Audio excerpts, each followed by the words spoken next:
Pak Gibran, Indonesia ini terdiri dari berbagai bioregional, di mana kita harus betul-betul mengerti agar pembangunan kita tepat sasaran dan bisa tumbuh dengan baik.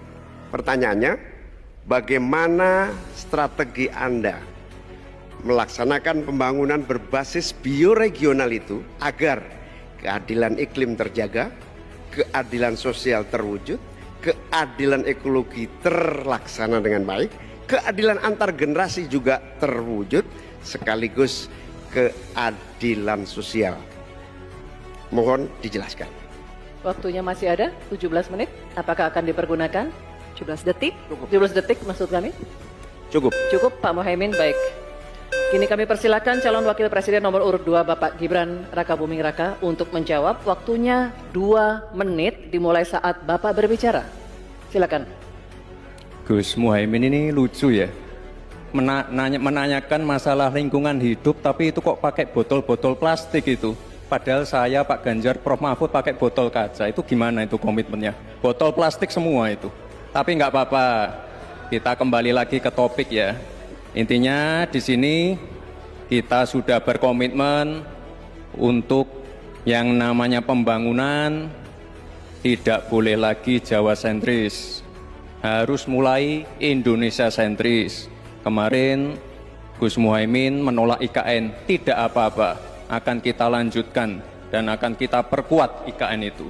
Sekali lagi, yang namanya pembangunan yang masif harus memperhatikan aspek lingkungan, sosial dan keberlanjutannya. Kita pastikan mencari titik tengah, sekali lagi titik tengah, titik keseimbangan.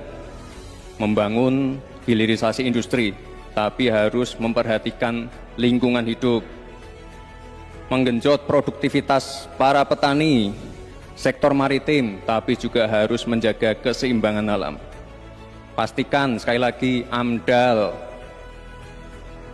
analisa lingkungan, sustainability report bisa tersajikan dengan baik, dan pastikan menggandeng pengusaha-pengusaha lokal, UMKM lokal.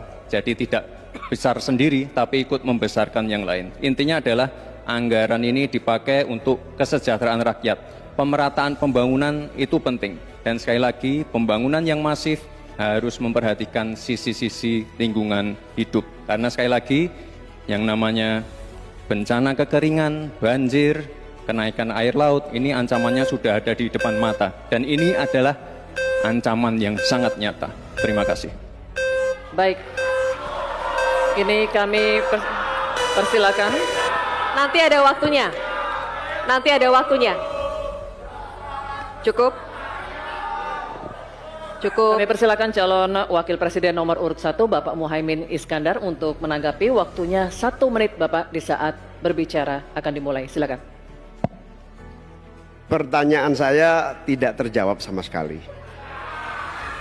Karena di undang-undang kita juga dinyatakan bahwa potensi bioregional kita itu adalah bahwa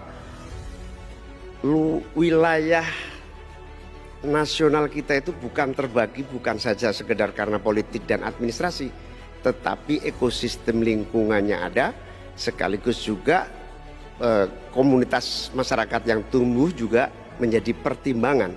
Sehingga Papua misalnya, jangan pernah salah dalam membangun Papua. Papua harus berbasis pemerataan dan keadilan yang sempurna. Maluku misalnya, dengan kekuatan maritimnya, Maluku menjadi bioregional untuk pengembangan ekonomi kelautan dan perikanan. Jawa misalnya, keberlanjutan pembangunan yang menumbuhkan potensi ekonomi secara pertumbuhan. Baik, waktunya habis Pak Muhaimin. Kami persilakan calon wakil presiden nomor urut 2 Bapak Gibran Rakabuming Raka untuk merespon tanggapan dari Bapak Muhaimin Iskandar. Waktunya 1 menit. Kami persilakan. Katanya tidak menjawab pertanyaan, tapi Gus Muhaimin malah ngomongin pemerataan pembangunan. Itu kan tadi yang saya omongin, Gus. Pemerataan pembangunan yang tidak lagi Jawa sentris, harus Indonesia sentris. Pembangunan IKN sebagai simbol transformasi pembangunan Indonesia, Papua, dan lain-lain. Itu kan tadi udah saya jawab. Intinya sekali lagi, Pembangunan tidak boleh lagi Jawa sentris, harus lebih memperhatikan masyarakat terutama yang ada di luar Jawa, biar bisa merasakan akses konektivitas yang lebih baik lagi, menurunkan inflasi, menurunkan Gini rasio, meningkatkan peluang kerja, menumbuhkan titik pertumbuhan ekonomi baru. Itu tadi kan udah saya jawab, Gus. Mungkin Gus Muhaimin juga tidak paham dengan pertanyaan yang diberikan ke saya. Mungkin itu kan dapat contekan itu dari Pak Tom Lembong mungkin ya. Terima kasih. Masih ada waktu, Pak Gibran, cukup? Tenang.